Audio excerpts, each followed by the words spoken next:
ஜெய் ஸ்ரீமன்னாராயண ஸ்ரீமதி ராமானுஜாய நமஹ.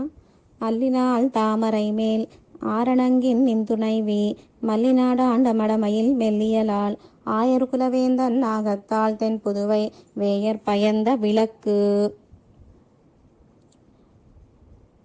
మన గోదాదేవి 2 దివ్య ప్రబంధాలను అనుగ్రహించారు.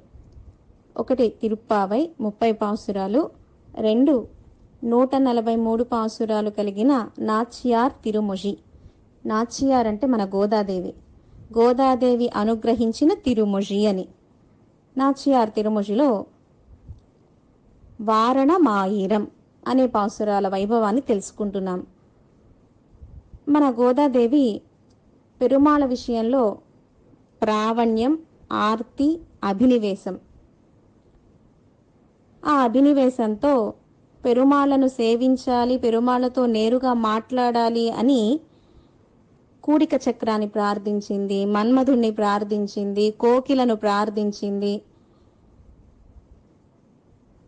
అయినా పెరుమాళ్ళు సేవ సాయించలేదు. బాధతో ఎక్కడ గోదాదేవి ఏమైపోతుందో అని కృష్ణయ్యకు భయం వేసి కలలోనే కళ్యాణం చేసుకుంటున్నట్లుగా కటాక్షించాడు కృష్ణయ్య. ఆ కళ్యాణ వైభవాన్ని గోదాదేవి చిలకత్తకు చెప్తున్నారు. ప్రతి పాసురంలోనూ కనాకండేన్ తోజీ నాన్, తోజీ ఏమే చెలి, నాన్ నేను కనాకండేన్, కల కంటున్నా, ఆ కల వృత్తాంతాన్ని చెప్తున్నా అని. అలా మొదటి పాసురంలో సామ్యాపత్తి మోక్షాన్ని అనుగ్రహించేవాడు కృష్ణయ్య అని మొదటి పాసురంలో, రెండవ పాసురంలో గోదాదేవికి ఇవాళే పెళ్లి కళ్యాణము అంటే ఉన్మస్తకమైన ఆనందంతో గోదమ్మ ప్రాణం ఏమైపోతుందో అని నాళై వధువై మణమెన్ను, రేపు కళ్యాణము అని అద్భుతంగా రెండవ పాసురాన్ని అనుగ్రహించారు. ఇలా గోదాదేవిని కళ్యాణం చేసుకోవడానికి ఎవరొచ్చారు? కోళరి నరసింహుడిగా, మాధవన్ శ్రీయపతి లక్ష్మీ భర్తగా, గోవిందన్ గోవుల్ని కాచేవాడు, మన గోదమ్మని కాళై యవ్వనుడు వచ్చాడు కళ్యాణం చేసుకోవడానికి. ఇలా రెండవ పాసురాన్ని అనుగ్రహించారు. చిలకత్త అడిగింది గోదాదేవిని, అమ్మ ఎవరెవరొచ్చారు కళ్యాణానికి అని అడగగా మూడవ పాసురం, ఇందిరనుల్లిట్ట దేవర్ కుషామెల్లాం வந்திருந்து என்னை மகள் பேசி மந்திரித்து மந்திரக்கோடி உடுத்தி மணமாலை అందరి సూట కనాకండేన్ తోషీనాన్. ఆడబడుచు గోదాదేవికి ఎవరు? అందరి, దుర్గాదేవి, విష్ణు దుర్గా, కన్నన్ చెల్లెలు.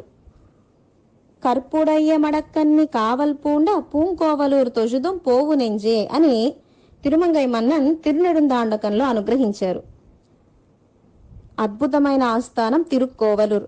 పంచ కృష్ణ క్షేత్రాలలో ఒక దివ్యదేశం తిరుక్కోవలూరు. త్రివిక్రమ నాయనారుగా వెంచేసి ఉన్నారు పెరుమాళ్ళు అక్కడ. ముదలాళ్వార్లు కలిసిన ఆస్థానం తిరుక్కోవలూరు. దివ్య ప్రబంధం మొదటిగా ముదల్ తిరువందాది అవతరించిన దివ్యదేశం తిరుక్కోవలూరు. విష్ణుదుర్గగా ఉండి పెరుమాళ్ళకి కైంకర్యం చేస్తున్న దివ్యదేశం తిరుక్కోవలూరు. మన కృష్ణయ్య ద్వాపర యుగంలో మధురా నామనగరి పుణ్యపాపహరి శుభ. మధుర అనగానే మన పాపాలన్నీ తొలగిపోతాయి, మనకు పుణ్యం లభిస్తుందట. అంత అద్భుతమైన ఆస్థానం మధుర. ఆ మధురలో కారాగృహంలో దేవకి గర్భాన తం అద్భుతం బాలకం అని అద్భుతంగా పరాత్పరుడు చతుర్భుజాలతో, పట్టు పీతాంబరాలతో, పంచాయుధాలు ధరించి, అందమైన కేశాలతో నవ్వుతూ అవతరించాడు మన కృష్ణయ్య. మన గోదాదేవి ఒరుత్తి మగనాయ్ పిరందు అని అనుగ్రహించారు. నమ్మాళ్వార్ పిరందవారుం అని అనుగ్రహించారు. తం అద్భుతం బాలకం అని వేదవ్యాసుల వారు శ్రీమద్ భాగవతంలో అనుగ్రహించారు. ఇలా కృష్ణయ్య అష్టమి తిథి రోజు అవతరిస్తే మన కృష్ణయ్య చెల్లెలు దుర్గాదేవి ఆయప్పాడి గోకులంలో యశోదమ్మ గర్భాన నవమి తిథి రోజు జన్మించింది. కనుక కృష్ణయ్య అష్టమి, దుర్గాదేవి నవమి. కనుక కృష్ణయ్య అన్న అవుతాడు, దుర్గాదేవి చెల్లెలవుతుంది. మన గోదమ్మ కృష్ణయ్య యొక్క పట్ట మహిషి కనుక దుర్గాదేవి ఆడబడుచవుతుంది మన గోదాదేవికి. కనుక అందరి ఆడబిడ్డ ఆడబడుచైన దుర్గాదేవి విష్ణు దుర్గ మన గోదాదేవికి మణమాలై కళ్యాణ మాలను తీసుకువచ్చిందట. మన గోదాదేవి కృష్ణయ్య కళ్యాణానికి దేవతలందరూ వచ్చారు. ఇందిరనుల్లిట్ట దేవర్ కుజామెల్లాం కళ్యాణాన్ని సేవించటానికిగా 33 అమరర్కు దేవతలందరూ వెంచేశారు. అలాగే కార్తికయ్యానం కరిముఖత్తానం కనలం ముక్కన్ మూర్తియు మోడియం వెప్పు ముదుగిట్టు అని రామానుస్నూతందాదిలో అనుగ్రహించినట్లుగా దేవతలందరూ వచ్చారు. లోకంలో తల్లిదండ్రుల కళ్యాణానికి బిడ్డలెవరూ ఉండరు. కానీ మన కృష్ణాగోదల కళ్యాణానికి బిడ్డ బ్రహ్మదేవుడు ఉన్నాడు, మనవడు రుద్రుడు ఉన్నాడు. కనుక కొడుకు మనవళ్లతో గోదాకృష్ణుల కళ్యాణం అంగరంగ వైభోగంగా జరిగింది. ఇందిరనుల్లిట్ట దేవర్ కుజామెల్లాం. పెరియవాచాన్ పిళ్ళై 24 దివ్య ప్రబంధాలకి వ్యాఖ్యానాన్ని అనుగ్రహించారు. సాక్షాత్ కృష్ణయ్యే ఆవణి మాసంలో రోహిణి నక్షత్రంలో పెరియవాచాన్ పిళ్ళైగా అవతరించారు. శ్రీమత్ కృష్ణ సమాఫాయ నమో యామున సూనవే యత్ కటాక్షైక లక్ష్యానాం సులభ శ్రీధర సదా. అద్భుతంగా ఆశ్చర్యంగా అనుగ్రహించారు మన పెరియవాచాన్ పిళ్ళై ఈ పాసురంలో వ్యాఖ్యానం. రామచంద్రుడు ఏ దేవతలని చూడలేదు, ఏ దేవతలతో మాట్లాడలేదు రామ అవతారంలో. ఉదాహరణ, సీతారామ లక్ష్మణులు చిత్రకూటంలో వేంచేసి ఉన్నారు. చిత్రాతి చిత్రమైన కూటం చిత్రకూటం. ఎందుకు చిత్రకూటం అని పేరు వచ్చింది? సంపద గురించి గొడవలు. త్రేతాయుగంలో ద్వాపర యుగంలో. త్రేతాయుగంలో సంపద గురించి గొడవలు ఎవరు? అన్నాదమ్ములు అంటే వాళ్ళు సుగ్రీవులు. ద్వాపర యుగంలో సంపద గురించి అన్నాదమ్ములకి గొడవలు ఏమిటి ఎవరు అంటే పాండవులు కౌరవులు. అలా త్రేతాయుగంలోనే సంపద గురించి అన్నాదమ్ములు గొడవలు పడ్డారు. కానీ ఇక్కడ రామ లక్ష్మణ భరత శత్రుఘ్నులు అలా కానే కాదు. అయోధ్య సామ్రాజ్యము నాకొద్దంటే నాకొద్దు అని రామచంద్రుడు, నాకు వద్దు నేను దాసుణ్ణి అని భరత ఆళ్వాన్. ఈ చర్చ ఎక్కడ జరిగింది అంటే చిత్రకూటంలో జరిగింది. కనుక ఆ కూటానికి చిత్రకూటము అని పేరు వచ్చింది. సీతారామ లక్ష్మణులు ఆనందంగా వేంచేస్తున్నారు చిత్రకూటంలో. భరత ఆళ్వాన్ యుధాజిత్ మేనమామ ఇంటి నుంచి అయోధ్యకు వచ్చాడు. జరిగిన కథంతా తెలిసింది. వెంటనే భరత ఆళ్వాన్ కౌసల్య సుమిత్ర కైకమ్మతో, శత్రుఘ్నాళ్వాన్తో, వశిష్ఠ వామదేవ జాబాలి మొదలైన మహర్షులతో, అయోధ్యపుర వాసులతో, అయోధ్య గుర్రాలతో, ఏనుగులతో, పతాకాలతో అందరితో కూడి శృంగిభేరపురానికి వెంచేశాడు. గుహపెరుమాళ్ళని కలవగా గుహపెరుమాళ్ళు చెప్పగా అక్కడి నుంచి చిత్రకూటానికి వెంచేశాడు భరతాళ్వాన్. చిత్రకూటంలో రామచంద్రుడు వేంచేసి ఉన్నాడు అని అందరికీ తెలిసిపోయింది, అయోధ్యపుర వాసులందరికీ. ఇక మాటి మాటికి రామచంద్రుని సేవించాలి, రామచంద్రుడితో మాట్లాడాలి అని అయోధ్యపుర వాసులు చీటికి మాటికి అయోధ్య నుంచి చిత్రకూటం, చిత్రకూటం నుంచి అయోధ్యకు వెడుతూనే ఉంటారు, వస్తూనే ఉంటారు. తండ్రి మాట ఎక్కడ పాటించిన వాడినవుతాను అని అయోధ్యపుర వాసులందరికీ తెలిసిపోయింది అని చిత్రకూటం నుంచి బయలుదేరిపోయాడు సీతారామ లక్ష్మణులు. అత్రి అనసూయ ఆశ్రమానికి వెంచేశారు. అత్రి అనసూయ. అత్రి మహర్షితో రామచంద్రుడు మాట్లాడగా అనసూయతో సీతమ్మ మాట్లాడుతోంది. అనసూయ అడిగింది, సీతే నీ కళ్యాణం ఎలా జరిగింది? నీ కళ్యాణానికి ఎవరెవరు వచ్చారు? నీ కళ్యాణ సమయంలో ఎవరెవరు ఏమేమి కానుకలు ఇచ్చారు అని అడగగా సీతారాముల కళ్యాణ వైభవాన్ని సీతమ్మ అనసూయతో చెప్పింది. అలాగే మన గోదాదేవి గోదాకృష్ణుల కళ్యాణ వైభవాన్ని గోదాదేవి చిలకత్తతో చెప్తున్నారు. అక్కడ లక్ష్మీదేవి సీతమ్మ అనసూయతో, ఇక్కడ భూమాదేవి గోదమ్మ చిలకత్తతో చెప్తున్నారు కళ్యాణ వైభవాన్ని. సరభంగ ఆశ్రమం. అత్రి అనసూయ ఆశ్రమం నుంచి మన సీతారామ లక్ష్మణులు సరభంగ ఆశ్రమానికి వెంచేశారు. అయితే బయట తెల్లటి ఏనుగు ఐరావతం ఉన్నది. లక్ష్మణస్వామి, అన్నా బయట ఐరావతం ఉన్నది అంటే ఇంద్రుడు లోపల ఉండి ఉంటాడు, మనం లోపలికి వెళదామా అన్నాడు లక్ష్మణస్వామి. అప్పుడు రామచంద్రుడు, లక్ష్మణ మనం ఇప్పుడు మనుషులం, మనుషులము దేవతలతో మాట్లాడటం కుదరదు. దేవతలు మనుషులతో అసలు మాట్లాడరు. మనం ఇప్పుడు ఇంద్రుడితో మాట్లాడవద్దు అని రామచంద్రుడు లక్ష్మణస్వామితో చెప్పగా, ఇంద్రుడు వెళ్ళిన తర్వాత లోపలికి వెళదాము అని బయటనే వేంచేసి ఉన్నారు సీతారామ లక్ష్మణులు. ఇంద్రుడు శరభంగ మహర్షితో మాట్లాడి శరభంగ ఆశీర్వాదం తీసుకుని ఇంద్రుడు బయటకు రాగా అడవి అంతా కూడా ఆకుపచ్చ వర్ణంలో ఉంటుంది. కానీ మన రామచంద్రుడు అక్కడ వేంచేసి ఉండడం చేత రామయ్య తిరుమేని నీలవర్ణమంతా కూడా ఆ అడవికి ఉండగా ఆకుపచ్చ వర్ణం వల్ల అడవి నీలంగా కనిపిస్తోంది ఇంద్రుడికి. నీలవర్ణంగా అడవి అంతా కనిపిస్తోంది అంటే ఇక్కడే రామచంద్రుడు వెంచేసి ఉంటాడు. రామచంద్రుడు నన్ను చూసినా కూడా నాతో మాట్లాడలేదు అంటే రామచంద్రుడు మాట్లాడదలుచుకోలేదు.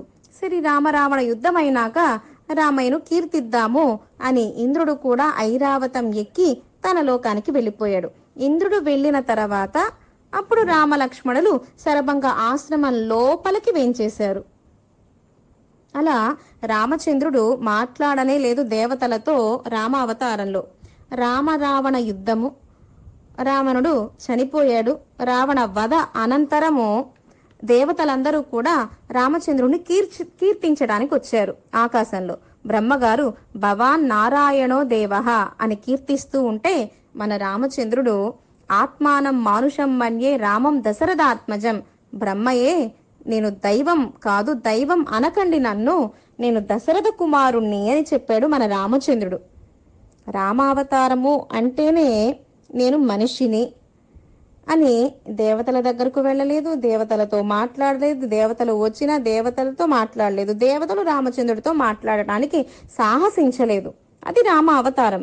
ఆ రామచంద్రుడే ద్వాపర యుగంలో మన కృష్ణయ్యగా అవతరించాడు. కృష్ణయ్య అంటే నేనే దైవాన్ని అని చెప్పేవాడు. రామచంద్రుడు అంటే నేను మనిషిని అని చెప్పాడు.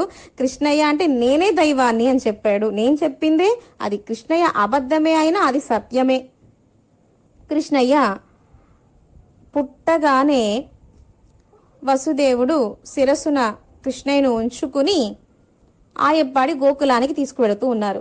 మధ్యలో యమున నది, తూయ పెరునీర్ యమునై తురై వనై అని అనుగ్రహించారు మన గోదాదేవి తిరుప్పావై దివ్య ప్రబంధంలో. అద్భుతమైన యమున. మన యమునా నది ఉప్పొంగి ప్రవహిస్తూ ఉంది కണ്ണన్ స్పర్శ కోసమని. ఆ వసుదేవుడి శిరస్సు మీద తట్టలో కృష్ణయ్య వేంచేసి ఉన్నాడు. ఆ కృష్ణయ్య చిన్ని అందమైన పాదం బయటకు కనిపిస్తూ ఉంది. ఆ పాదాన్ని స్పర్శ చేయాలి అని యమున ఉధృతంగా ప్రవహిస్తూ ఉన్నది. అప్పుడే ప్రకృతి అంతా పులకిస్తోంది. ఆకాశమంతా కూడా నీలంగా అయింది. ఉరుములు మెరుపులు మెరుస్తూ ఉన్నాయి. చిరు జల్లులు కురుస్తూ ఉన్నాయి. పర్జన్యుడు కూడా మన కృష్ణయ్యకు స్వాగతం పలుకుతున్నాడు భూలోకంలో. ఆ చినుకులు కృష్ణయ్య మీద పడకుండా ఉండడం కోసమని నివాస శయ్య ఆసన పాదుకాంసుక ఉపతాన వర్షాతప వారణాదిభి అని ఇలా అనేక కైంకర్యాలు చేసే ఆదిశేషుడు కూడా కృష్ణయ్యకు ఛత్రంగా గొడుగు వలె కైంకర్యం చేశాడు కృష్ణయ్య పుట్టగానే. అలాగే మన కృష్ణయ్య ఆయప్పాడిలో వేంచేసి ఉన్న సమయంలో నందగోపుడు అంటేనే ఆ గోకులానికి చుట్టుపక్కల గ్రామాలకి యజమాని రాజు మన నందగోపుడు. వాళ్ళ వర్ణాశ్రమానికి తగ్గట్లుగా గోవుల్ని కాచాడు మన కృష్ణయ్య కూడా. ఆ గోవుని బృందావనంలో కాచేవాడు. అలా గోవుని కాయడానికి వెళ్ళినప్పుడు అందులో సుకుమారుడు మన కృష్ణయ్య నల్లటివాడు. ఆ ఎండ కృష్ణయ్య మీద పడుతూ ఉంటే మేలాపరప్పాన్ సిరగెన్నుం వినతై సిరువన్ వినతాసుతుడు మన గరుడాళ్వార్లు. సిరగెన్నం గరుడాళ్వార్లు పెద్ద పెద్ద రెక్కల్ని విప్పార్చి ఆ ఎండ కృష్ణయ్య మీద పడకుండా చక్కటి కైంకర్యం చేస్తున్నారట. దాస సఖ వాహనం ఆసనం ఎస్తే వితానం ఇలా అనేక కైంకర్యాలు చేసే గరుడాళ్వార్లు. అలా కృష్ణావతారంలో ఆదిశేషన్ కైంకర్యం చేశారు మన కృష్ణయ్యకి, గరుడాళ్వార్లు కైంకర్యం చేశారు మన కృష్ణయ్యకి. అలాగే ఇంద్రుడు కూడా ఆకలి కోపంతో గోకులం మీద రాళ్ల వర్షాన్ని కురిపించగా గోవర్ధనగిరి పర్వతాన్ని ఎత్తాడు. ఇంద్రుడు అలసిపోయి వారం రోజుల పాటు రాళ్ల వర్షాన్ని కురిపించగా అహంకారం తొలగి శరణాగతి చేశాడు ఇంద్రుడు మన కృష్ణయ్యకి. అప్పుడు గోవింద పట్టాభిషేకం చేశాడు ఇంద్రుడు మన కృష్ణయ్యకి. అలాగే ఇంద్రుడు సత్యభామతో స్వర్గానికి వెళ్ళాడు. ఇలా కృష్ణావతారంలో దేవతల్ని కలుస్తూనే ఉన్నాడు, దేవతలు వస్తూనే ఉన్నారు, మాట్లాడుతూనే ఉన్నారు.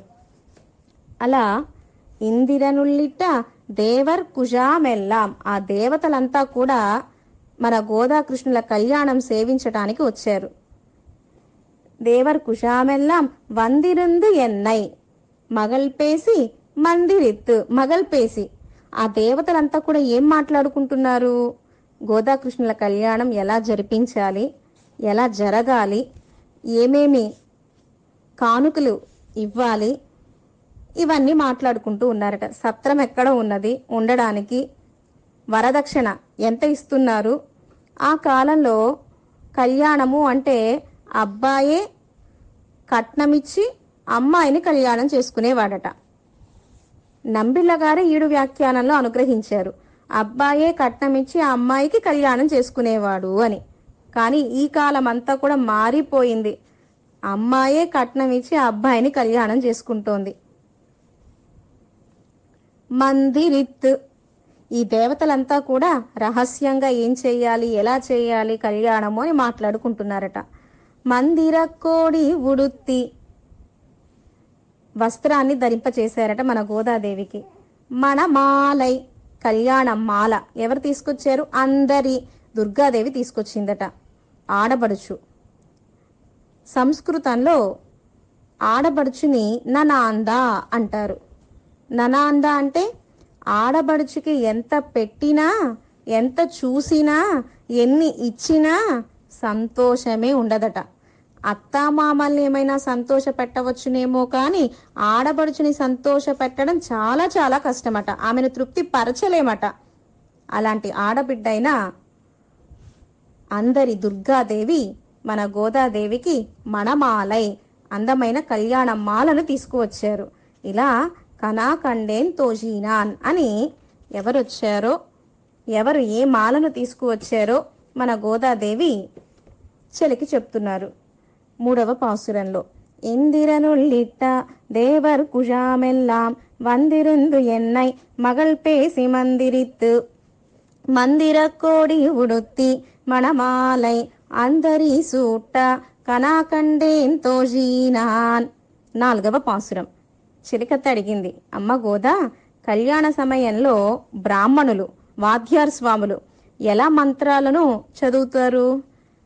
పవిత్ర జలాలను ఎక్కడి నుంచి ఎవరు తీసుకొచ్చారు అని అడుగుతున్నారు చెలి గోదాదేవిని. దానికిగా 4వ పాసురం. నాల్ దిశై తీర్థం కొణర్ందు నని నల్గి பார்ப்பன சிட்டர்கள் பல்லார் இடுத்தேத்தி பூப்புனை கண்ணி புனிதனோடு என் தன்னை కాపునాన్ కట్ట కనాకండేన్ తోజీనాన్. 4వ పాసురం. కంకణ ధారణ ఈ పాసురంలో. నాల్దిశై తీర్థం, 4 దిక్కుల నుంచి పవిత్ర తీర్థాన్ని తీసుకువచ్చారట వధూవరులిద్దరి మీద ప్రోక్షణ చేయటానికి. నని నల్గి, అనేక సార్లు ప్రోక్షణ చేయడానికి. ఎడుత్తేత్తి, వాద్యార్ స్వాములు బ్రాహ్మణోత్తములంతా కూడా మంగళాశాసనాలు చేస్తున్నారట, పురుష సూక్తాన్ని సేవిస్తూ ఉన్నారట. ఎలా?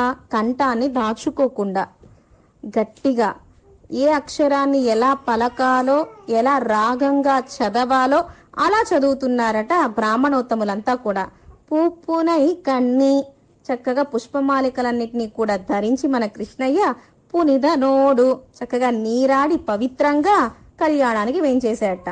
వేంచేసి ఎంతన్నై కాపునాన్ కట్ట, రక్షాబంధనం కట్టాడే చెలి అంటున్నారు మన గోదాదేవి చెలితో. నాల్ దిశై తీర్థం, పెరివాచాన్ పిళ్ళై వ్యాఖ్యానం. నాల్ దిశై తీర్థం ఉదాహరణ అనుగ్రహించిందేమో కృష్ణ పాసురాలు, వ్యాఖ్యానంలోనేమో రామవైభవాన్ని ఉదాహరణగా అనుగ్రహిస్తున్నారు మన పెరివాచాన్ పిళ్ళై. రామ పట్టాభిషేక సమయంలో కూడా వశిష్ఠుల వారు సుగ్రీవ మహారాజుతో చెప్పారట, 4 దిక్కులకి వెళ్ళి తీర్థాన్ని తీసుకురావాలి అని. సుగ్రీవ మహారాజర్ మంచి మంత్రి అయిన హనుమత్ స్వామితో చెప్పారట. మంచి మంత్రి హనుమ, మరి చెడ్డ మంత్రి ఎవరు? క్రిమికంఠ చోళన్ సభలో నాలూరాన్. కానీ కూరత్తాళ్వాన్ సంబంధం చేత, కూరత్తాళ్వాన్ పురుషకారం చేస్తా, కూరత్తాళ్వాన్ కటాక్షంతో నాలూరానికి కూడా మోక్షాన్ని ప్రార్థించారు మన కూరత్తాళ్వాన్ పేరరులానంద్ దేవరాజ పెరుమాళ్ళని. అలాగే వల్లభదేవరాయల ఆస్థానంలో మంచి మంత్రి సెల్వనంబి. అలాగే సుగ్రీవ మహారాజుల ఆస్థానంలో మంచి మంత్రి మన హనుమత్ స్వామి. వశిష్ఠుల వారు తీర్థం తీసుకురమ్మని సుగ్రీవ మహారాజుతో చెప్పగా, సుగ్రీవ మహారాజు హనుమత్ స్వామితో చెప్పగా, వానరులంతా కూడా 4 దిక్కులకి వెళ్లి సముద్రాల నుంచి తీర్థాన్ని తీసుకువచ్చారు రామ పట్టాభిషేక సమయంలో. అలాగే మన కృష్ణయ్యకు కూడా గోదాకృష్ణుల కళ్యాణ సమయంలో 4 దిక్కులకి వెళ్లి పవిత్రమైన తీర్థాన్ని తీసుకువచ్చారు. 4 తీసై తీర్థం కొనరందు నన్ను నల్గి పూపునై కన్ని పునిద నోడు. పూపునై కన్ని మాల ధరించాడు మన కృష్ణయ్య. మాల ధరించిన పునిదన్ అంటోంది మన గోదాదేవి. మాల ధరించారు కృష్ణయ్య. ధరించిన తర్వాత గుర్తుకొచ్చిందట, అయ్యో స్నానం చేయలేదే అని. అప్పుడు స్నానం చేశాడు మన కృష్ణయ్య. కనుక మాలను ధరించిన తర్వాత స్నానం చేసిన పునిదన్ మన కృష్ణయ్య.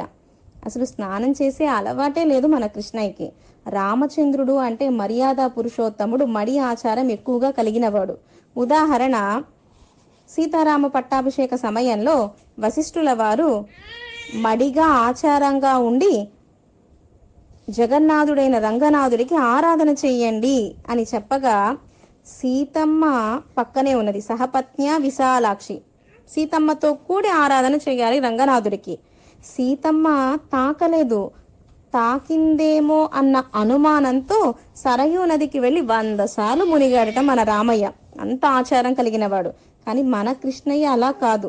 అలాంటి వాడు ఇప్పుడు మన గోదమ్మను కళ్యాణం చేసుకోవటానికిగా ఆ రోజే స్నానం చేశాట. కిందటి రోజు చేయలేదు, తర్వాత రోజు చేయలేదు.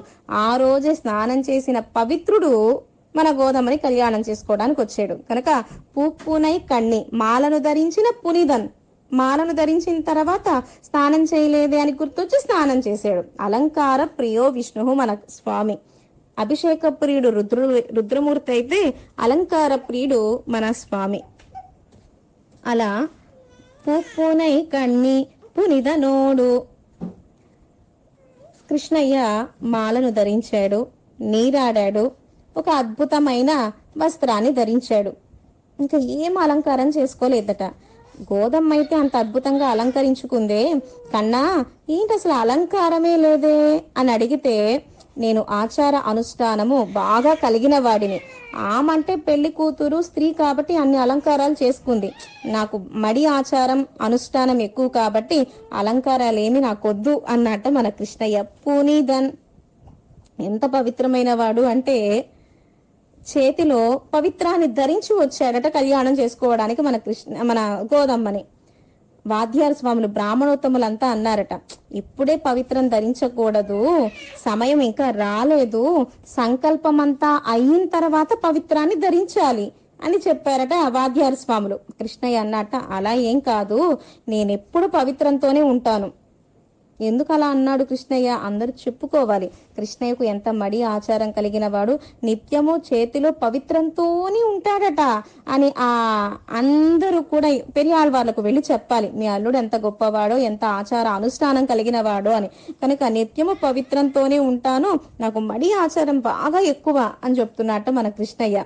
ఎవరిని తాకకుండా, అందరికీ దూరంగా, తగలకుండా, భయంగా, ఎక్కడ ఆచారం పోతుందో, ఎక్కడ అందరూ తగులుతారో అని భయంతో మడి ఆచారం బాగా ఎక్కువగా వచ్చాడట మన గోదమ్మని కళ్యాణం చేసుకోవడానికి. కన్నన్ పక్కనే నన్ను కూర్చోబెట్టారు అంటున్నారు గోదాదేవి. యశోదమ్మకి మన గోదమ్మకి 5 కుడిక్కు ఒక సంతతి 5-6 ఏళ్ళు అంతే. మరి కృష్ణయ్యకి 7 ఏళ్ళు అంతే. ఇద్దరు చిన్నపిల్లలే. కృష్ణయ్య చిన్న పిల్లాడే, మన గోదమ్మ చిన్న పాప. కనుక అప్పుడే కంకణ ధారణం చేయడం వస్తుందా? ఇప్పుడు వివాహాలు కళ్యాణాలు అంటే 30 వచ్చిన తర్వాత జరుగుతున్నాయి కాబట్టి కంకణ ధారణ చేయగలుగుతున్నారు. కానీ వీరిద్దరు చిన్నపిల్లలే, గోదాకృష్ణులు ఇద్దరు చిన్నపిల్లలే. కనుక వాద్యాల స్వామి గట్టి మేళం అని చెప్పి కంకణ ధారణ చెయ్యాలి అన్నారట. కంకణాన్ని ఇచ్చారట వాద్యాల స్వామి కృష్ణయ్యకు. పాపం ముడి వేయడం కూడా రావట్లేదట మన కృష్ణయ్యకి. ఉభయ విభూతుల్ని సృష్టించిన వాడు, ప్రళయము సృష్టి చేసిన వాడు, స్థితి సంహారం చేసిన వాడు, రక్షకుడు, ఏలేవాడు, పరిపాలించేవాడు, అందరి అంతర్యామిగా ఉన్నవాడు, ప్రహ్లాదుడు పిలవగా స్తంభం నుంచి ఆవిర్భవించిన వాడు, ఏనుగు పిలవగా ఎక్కడో నుంచి గరుడాళ్వార్ల మీద అద్భుత కారణ, అఖిల కారణ, నిష్కారణ వేగంగా వచ్చి ముసల్ని సంహరించి ఆ ఏనుగుని రక్షించిన వాడు, ఇందుగలడు అందులేడని సందేహము వలదని ప్రహ్లాదాళ్వాన్ అనుగ్రహించిన ఆ పరాత్పరుడు శ్రీమన్నారాయణుడికి కంకణ ధారణ చేయడం రాలేదట, ముడివేయడం రావట్లేదట. అందుకని అప్పుడు వాద్యారి స్వామియే ఒక పక్క గోదమ్మ చేతిని పట్టుకుని, ఒక పక్క కృష్ణయ్య చేతిని పట్టుకుని, వాద్యారి స్వామి గోదమ్మ చేతిలో ఆ చేతికి కంకణ ధారణ చేశారట. గోదమ్మకి బహుతృప్తి. పరమాత్మ స్పర్శ మనకు రక్షకం, అంతకంటే కూడా ఆ పరమాత్మను ఆశ్రయించిన భాగవతోత్తముల స్పర్శ కూడా మనకు ఉజ్జీవనమే.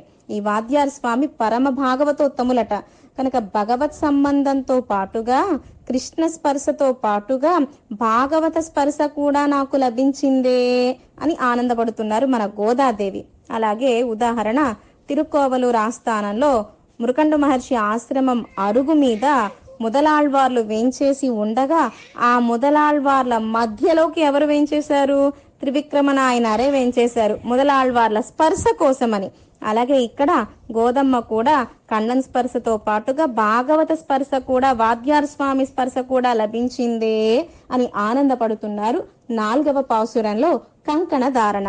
4 திசை தீர்த்தம் கொணர்ந்து நல்கி பார்ப்பன சிட்டர்கள் பல்லார் எடுத்தேத்தி பூப்புனை கண்ணி புனிதனோடு என் தன்னை காப்புனான் கட்ட கனா கண்டேன் தோஷினான். ஆண்டாள் திவ்ய திருவடிகளே சரணம். ஸ்ரீமதே ராமானுஜாய நமஹ.